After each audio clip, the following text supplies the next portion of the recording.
SRH వివాదంలో vigilance విచారణతో HCA దిగొచ్చింది. SRH అధికారులతో చర్చలు జరిపింది హైదరాబాద్ క్రికెట్ అసోసియేషన్.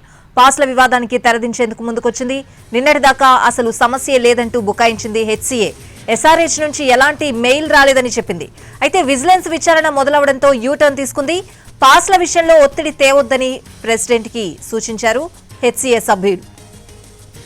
ఎస్ఆర్హెచ్ వివాదంలో విజిలెన్స్ విచారణతో హెచ్సీఏ దిగొచ్చింది. ఎస్ఆర్హెచ్ అధికారులతో చర్చలు జరిపింది హైదరాబాద్ క్రికెట్ అసోసియేషన్.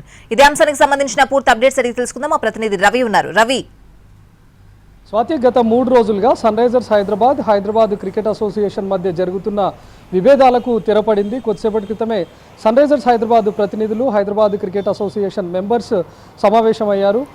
కొద్దిసేపటి క్రితమే ఒక ప్రెస్ రిలీజ్ కూడా విడుదల చేశారు. ఎస్ఆర్హెచ్తో మేము ఉన్నటువంటి విభేదాలు కానీ లేకపోతే సమస్యలన్నింటినీ కూడా పరిష్కరించుకున్నామని చెప్తున్నారు. 3 రోజులుగా అటు ఎస్ఆర్హెచ్ తీవ్రమైనటువంటి ఆరోపణలు కూడా చేసింది హైదరాబాద్ క్రికెట్ అసోసియేషన్ పైన.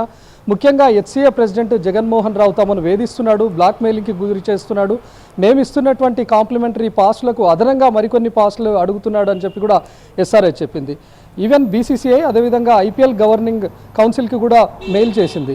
మీరు కూడా జోక్యం చేసుకోవాలి, లేకపోతే హెచ్సీఏ ఇలాంటి బ్లాక్ మెయిలింగ్కి ఇదే వివాదాలకు కనుక తీస్తే మాత్రం మేము ఏకంగా ఈ రాష్ట్రం నుంచి వదిలి వేరే రాష్ట్రాన్ని హోమ్ గ్రౌండ్గా మార్చుకొని అక్కడి నుంచి మ్యాచ్లు నిర్వహించుకుంటామని సన్ రైజర్స్ హైదరాబాద్ చెప్పింది.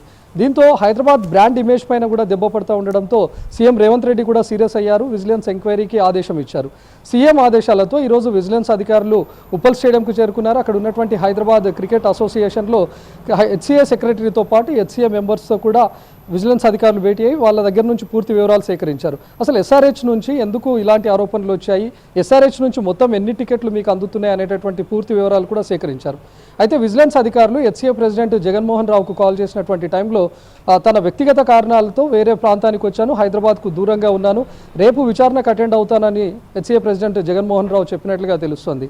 అయితే ఒక్కసారిగా ఎప్పుడైతే విజిలెన్స్ హైదరాబాద్ క్రికెట్ అసోసియేషన్లోకి ఎంటర్ అయిందో హెచ్సీఏ మెంబర్స్ అంతా దడుచుకున్నారనే చెప్పుకోవచ్చు. ఎందుకంటే వాళ్ళు చేసినటువంటి అక్రమాలు ఇన్ని కావు.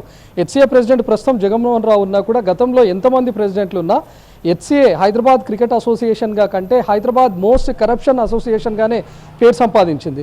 సో ఇప్పటివరకు హెచ్సీఏ మెంబర్లుగా ఉన్నటువంటి వాళ్ళు కానీ హెచ్సీఏ పాస్ట్ ప్రెసిడెంట్ కానీ లేకపోతే హెచ్సీఏ ప్రజెంట్ ఉన్నటువంటి ప్రెసిడెంట్లు, సెక్రటరీలు, ట్రెజరర్లు, ఆఫీస్ బేరర్స్ వీళ్ళందరూ చేసినటువంటి అక్రమాల చిట్టా అంతా బయటపడుతుందనే ఉద్దేశంతో ఒక్కసారిగా ఎస్ఆర్హెచ్తో కాళ్ళ బేరానికి వచ్చారు.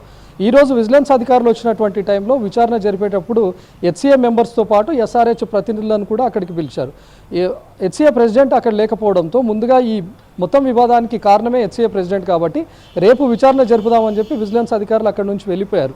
ఎప్పుడైతే విజిలెన్స్ అధికారులు అక్కడి నుంచి వెళ్ళిపోయారో ఎస్ఆర్హెచ్ ప్రతినిధులతో హెచ్సీఏ మెంబర్స్ అదేవిధంగా హెచ్సీఏ సెక్రటరీ ప్రత్యేకంగా భేటీ అయ్యారు. ఎస్ఆర్హెచ్ చెప్పినటువంటి డిమాండ్లకు కానీ లేకపోతే ఎస్ఆర్హెచ్తో పూర్తిగా కాలబేరానికి వచ్చారనే చెప్పుకోవచ్చు. ఎస్ఆర్హెచ్ ఇచ్చేటటువంటి 3900 పాస్లే మాకు ఇస్తే చాలు, ఇక అదనంగా ఎలాంటి పాస్లు ఇవ్వాల్సినటువంటి అవసరం లేదని కూడా హెచ్సీఏ చెప్పినట్లుగా తెలుస్తుంది.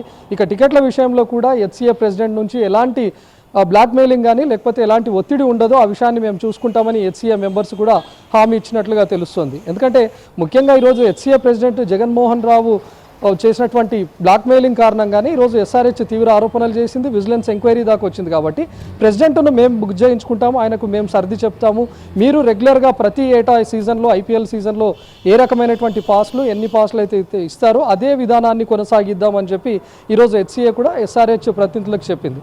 సో ఎంటైర్ స్టేడియం కెపాసిటీ 3900 అయినప్పుడు అందులో 10% టికెట్లు అంటే 3900 కాంప్లిమెంటరీ పాస్లను ఎస్ఆర్హెచ్ హైదరాబాద్ క్రికెట్ అసోసియేషన్కి ఇస్తుంది. సో ఈసారి అదనంగా టికెట్లు అడిగారని చెప్పి ఎస్ఆర్హెచ్ చెప్తోంది కాబట్టి ఈసారి అదనంగా మేము ఎలాంటి పాస్లు అడగం, ప్రతి ఇయర్ ప్రతి సీజన్లో మీరు ఎన్నైతే పాస్లు ఇస్తారో కాంప్లిమెంటరీ కింద అదే 3900 పాస్లు ఇస్తే చాలు, ఇక ట్రై సిరీస్ ఏదైతే మన మధ్య ఉన్న ట్రై ఒప్పందం ఏదైతే ఉందో అదేవిధంగా కంటిన్యూ చేద్దాం, అంటే హెచ్సీఏ, ఎస్ఆర్హెచ్ అదేవిధంగా బీసీసీఐ మధ్య ఉన్నటువంటి ట్రై అగ్రిమెంట్ ఏ విధంగా అమలు అవుతుందో అదే విధానాన్ని అమలు చేద్దామని కూడా హెచ్సీఏ చెప్పినట్లుగా తెలుస్తుంది. గతంలో కూడా హెచ్సీఏ పైన ఎన్నో ఆరోపణలు వచ్చాయి. ఒక్క ఐపీఎల్ సీజన్ జరిగినప్పుడు ఒక ఫుడ్ విషయంలోనే దాదాపు కోట్ల రూపాయలు వాళ్ళు వెనకేసుకుంటూ ఉంటారు. ఇక అటు వెహికల్స్కి అయినటువంటి పెట్రోల్, డీజిల్ విషయంలో కూడా దాదాపు కోట్ల రూపాయలు, గత సీజన్లోనే 2 కోట్ల రూపాయల డీజిల్ను వాళ్ళు వాడినట్లుగా కూడా లెక్కల్లో చూపించారు. అంటే ఇలాంటి ఎన్నో లెక్కలు కూడా అవన్నీ విజిలెన్స్ ఎంక్వైరీలో బయటపడతాయనే ఉద్దేశంతో కూడా ఈరోజు ఒక్కసారిగా హెచ్సీఏ కాలబేరానికి వచ్చింది. విజిలెన్స్ అధికారులు ఈరోజు కేవలం టికెట్ల రూపంలోనే విచారణకి ఇక్కడికి వచ్చినా కూడా హెచ్సీఏలో జరుగుతున్నటువంటి అక్రమాల చిట్టా అంతా కూడా బయటపడుతుందనే కారణం కూడా ఈరోజు హెచ్సిఏ తలొగ్గిందనే చెప్పొచ్చు. ఇప్పటికే హెచ్సిఏ పైన పాస్ట్ సెక్రటరీ అదేవిధంగా పాస్ట్ ఉన్నటువంటి అజారుద్దీన్ ప్రెసిడెంట్గా ఉన్నటువంటి అజారుద్దీన్ పైన ఇప్పటికే ఈడీ ఎంక్వైరీ కూడా నడుస్తుంది. ఈడీ నుంచి అజారుద్దీన్ అదేవిధంగా పాస్ట్ సెక్రటరీలుగా ఉన్నటువంటి కొంతమంది నోటీసులు కూడా అందుకున్నారు. ఈడీ కేసు కూడా నమోదు చేసింది. క్రికెట్ బాల్స్ అదేవిధంగా బకెట్ చైర్స్ కొంటాము, క్రికెట్ కిట్స్ కొంటాము అని పేరుతో ఏకంగా 35 కోట్ల రూపాయలు వాళ్ళు అక్రమంగా నిధులు మళ్లించారు. ఈ విషయం పైన ఇప్పటికే ఉప్పల్ పిఎస్లో కేసులు నమోదయ్యాయి. ఆ తర్వాత ఎంక్వైరీ జరిగింది. ఏకంగా ఈడీ కూడా ఎంటర్ అయింది. నిధుల గోల్మాల్తో పాటు మనీ లాండరింగ్ కూడా జరిగిందని చెప్పి ఈడీ నిర్ధారించుకున్న తర్వాత ఈడీ కూడా కేసు నమోదైంది. సో ఇలాంటి ఆరోపణలు ఇన్ని కోట్ల రూపాయలకు సంబంధించినటువంటి కేసులు నడుస్తున్నటువంటి టైంలో ఈరోజు టికెట్ల రూపంలో విజిలెన్స్ అధికారులు అక్కడికి ఎంటర్ అయినటువంటి టైంలో పాత కేసులు కానీ లేకపోతే పాతగా ఉన్నటువంటి అక్రమార్జన అంతా కూడా బయటపడుతుందనే ఉద్దేశంతో కూడా ఈరోజు ఎస్ఆర్హెచ్తో కాళ్ళబేరానికి వచ్చారనే చెప్పొచ్చు. ఎందుకంటే నిన్న మొన్నటి వరకు ఎప్పుడైతే విభేదాలు స్టార్ట్ అయ్యాయో ఎస్ఆర్హెచ్ ఏం చెప్పింది, మేము మెయిల్ చేశాము, మాకు హెచ్సిఏ ప్రెసిడెంట్ జగన్మోహన్ రావు వేధిస్తున్నాడు అనే విషయాన్ని బయటకు తీసుకొచ్చింది. కానీ వెంటనే కొన్ని గంటల్లోనే రెస్పాండ్ అయినటువంటి హైదరాబాద్ క్రికెట్ అసోసియేషన్ మాకు ఎస్ఆర్హెచ్ నుంచి ఎలాంటి మెయిల్ అందలేదు, మేము ఎలాంటి బ్లాక్ మెయిలింగ్కు పాల్పడలేదు, అంతా అవాస్తవం అని చెప్పుకునే ప్రయత్నం చేసింది. ఎప్పుడైతే మెయిల్ కాపీస్ బయటకు వచ్చి మీడియాలో టెలికాస్ట్ అయ్యాయో ఒక్కసారిగా హెచ్సిఏ మరొక నోట్ను విడుదల చేసింది. ఎస్ఆర్హెచ్ నుంచి మాకు అందినటువంటి మెయిల్లో పూర్తిగా అన్ని అవాస్తవాలు ఉన్నాయి, అసత్యమైన ఆరోపణలు చేస్తున్నారు అనే విషయాన్ని చెప్పింది. అంటే ఒకరోజు హెచ్సిఏ మాకు ఎలాంటి మెయిల్ అందలేదని చెప్తూనే మరికొన్ని గంటల్లోనే మాకు మెయిల్ అందింది కానీ అందులో అన్ని అసత్యమైనటువంటి ఆరోపణలు ఉన్నాయి, అవాస్తవాలు ఉన్నాయి అనే విషయాన్ని చెప్పుకుంటూ వచ్చింది. అంటే హెచ్సిఏ ఒక డబల్ గేమ్ ఆడాలని చెప్పి డబల్ గేమ్ ఆడేందుకు కూడా ప్రయత్నించింది. కానీ ఈరోజు ఎప్పుడైతే విజిలెన్స్ ఎంక్వైరీకి ప్రయత్నించారో ఒకసారిగా హెచ్సిఏ ప్రెసిడెంట్ కూడా మొహం చాటేశారు. ఈరోజు హెచ్సిఏ సెక్రటరీ, హెచ్సిఏ మెంబర్స్ అందరూ ఉన్నా కూడా ప్రధాన కారకుడైనటువంటి హెచ్సిఏ ప్రెసిడెంట్ మాత్రం నేను హైదరాబాద్లో లేను, రేపు హాజరవుతాను అని చెప్పాడు. కానీ ఈరోజు ప్రెసిడెంట్లు లేనటువంటి టైంలోనే ఒకసారిగా హెచ్సిఏ సెక్రటరీ అదేవిధంగా హెచ్సిఏ మెంబర్స్ అంతా కూడా ఎస్ఆర్హెచ్ ప్రతినిధులతోన వాళ్ళు చర్చలకు వచ్చారు. ఒక 3 గంటల పాటు కొనసాగినటువంటి చర్చల్లో ఎస్ఆర్హెచ్ ఏం చెప్తే అది వింటాం, ఎస్ఆర్హెచ్ ఎన్ని పాస్లు ఇస్తే అన్ని తీసుకుంటాం అనే విషయాన్ని కూడా ఒక క్లారిటీకి వచ్చారు. అంటే ఒక రకంగా కాళ్ళబేరానికి వచ్చారనే చెప్పుకోవచ్చు. అది కూడా కేవలం విజిలెన్స్ ఎంక్వైరీకి భయపడే. ఎందుకంటే ఏకంగా సీఎం రేవంత్ రెడ్డే రెస్పాండ్ అయ్యారు. సీఎం రేవంత్ రెడ్డి ఆదేశాల మేరకు ఈరోజు విజిలెన్స్ అధికారులు కూడా వచ్చారు. కాబట్టి ఇన్ కేస్ టికెట్ల విషయంలో గోల్మాల్ జరిగింది అనే విషయం కనుక సీఎం దృష్టికి, ప్రభుత్వం దృష్టికి కనుక వెళ్తే ఎంటైర్ హెచ్సిఏలో ఏం జరుగుతుంది అనేది కూడా విచారణ జరపాలని అధికారులను ఆదేశిస్తాడు. ఎంటైర్ అక్రమాల పుట్ట అంతా బయటపడుతుందనే ఉద్దేశంతోనే ఈరోజు హెచ్సిఏ ఎస్ఆర్హెచ్తో కాళ్ళబేరానికి వచ్చిందనే చెప్పొచ్చు. మరోవైపు సోషల్ మీడియాలో కూడా ఎస్ఆర్హెచ్ మేము ఈ రాష్ట్రాన్ని వదిలి వేరే రాష్ట్రానికి వెళ్ళిపోతాం అన్నటువంటి టైంలో పక్కనే ఉన్నటువంటి ఆంధ్ర క్రికెట్ అసోసియేషన్ కూడా రండి మా దగ్గర మ్యాచ్లు నిర్వహించుకోండి, వైజాగ్ స్టేడియంని ఈరోజు ఢిల్లీ హోమ్ గ్రౌండ్గా మార్చుకొని ఢిల్లీ మ్యాచ్లు నిర్వహించుకుంటుంది. సో ఎంతో దూరంగా ఉన్నటువంటి ఢిల్లీ ఈరోజు ఇక్కడ మ్యాచ్లు నిర్వహించుకునే కంటే సన్ రైజర్స్ హైదరాబాద్కు మేము ఇక్కడ లక్షలాది మంది అభిమానులు ఉన్నాం, మీరు వైజాగ్ను హోమ్ గ్రౌండ్గా మార్చుకొని ఇక్కడ మ్యాచ్లు నిర్వహించుకోండి అని చెప్పి కూడా చాలామంది క్రికెట్ ఫ్యాన్స్ నుంచి సోషల్ మీడియాలో కామెంట్స్ కూడా రావడంతో ఒక్కసారిగా అటు హెచ్సిఏలో కూడా ఆందోళన మొదలైంది. అంటే హైదరాబాద్తో పాటు ఎంటైర్ తెలంగాణ బ్రాండ్ ఇమేజ్ కూడా పోయేది. ఈరోజు సన్ రైజర్స్ హైదరాబాద్ కనుక హోమ్ గ్రౌండ్ను వేరే రాష్ట్రానికి షిఫ్ట్ చేసుకొని ఉంటే ఎంటైర్ తెలంగాణ బ్రాండ్ ఇమేజ్ కూడా పోయేది. ఇప్పటికే ఎన్నో ఆరోపణలు కూడా వచ్చాయి. సన్ రైజర్స్ హైదరాబాద్ టీంలో ఒక్క తెలుగు ప్లేయర్ కూడా లేడు, అసలు హైదరాబాద్ క్రికెట్ అసోసియేషన్ ఇందులో చొరవ చూపదు, గ్రామీణ టాలెంట్ను ప్రోత్సహించదు, హెచ్సిఏలో ఉన్నటువంటి టాలెంటెడ్ ప్లేయర్లను కూడా కనీసం ఐపీఎల్ దాకా కూడా తీసుకుపోదు అనే ఎప్పుడు అక్రమార్జన అదేవిధంగా అవినీతి సొమ్ము పైన ఉండేటటువంటి కాన్సన్ట్రేషన్ క్రికెట్ గేమ్ పైన ఉండదు అనే ఆరోపణలు కూడా ఎప్పటి నుంచో వస్తూనే ఉన్నాయి.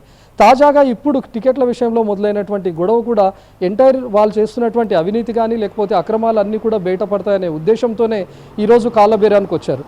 సో ఈరోజు ప్రధానంగా చర్చల ద్వారా హెచ్సిఏ సాధించింది ఏమైనా ఉందా అంటే జీరో అనే చెప్పుకోవచ్చు. ఎస్ఆర్హెచ్ ప్రతి సీజన్లో ఎన్ని టికెట్లు అయితే ఇస్తుందో అన్ని ఇస్తే చాలు అని కూడా చెప్పారు.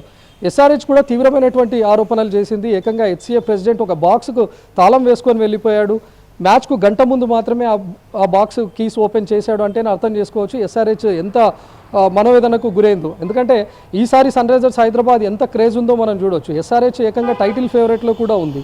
లాస్ట్ టైం ఎస్ఆర్హెచ్ లాస్ట్ సీజన్లో ఫైనల్ దాకా వచ్చింది, ఫైనల్లో కేకేఆర్తో ఓడిపోయింది.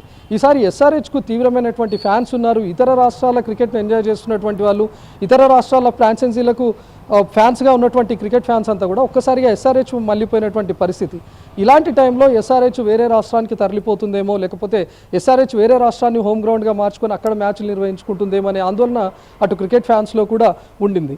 సో హెచ్సిఏ ఈరోజు ఎంటైర్ ఎస్ఆర్హెచ్తో కాలబేరానికి వచ్చింది. ఎస్ఆర్హెచ్ పెట్టినటువంటి డిమాండ్స్కే తలొగ్గిందంటే కారణం విజిలెన్స్ ఎంక్వైరీనే అని చెప్పుకోవచ్చు. మరోవైపు కొన్ని రాజకీయంగా పరమైనటువంటి ఆరోపణలు కూడా వచ్చాయి. ఒక పార్టీ చేస్తున్నటువంటి వ్యక్తులు ఆడిస్తున్నటువంటి గేమ్గా కూడా ఇది బయటకు వచ్చింది. ఈరోజు కొన్ని తీవ్రమైనటువంటి ఆరోపణలు కూడా వచ్చాయి.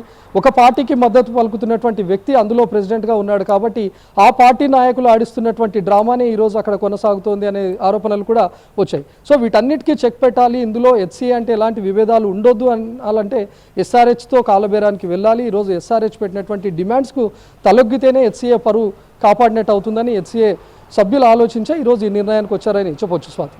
Right Ravi, thanks for the updates.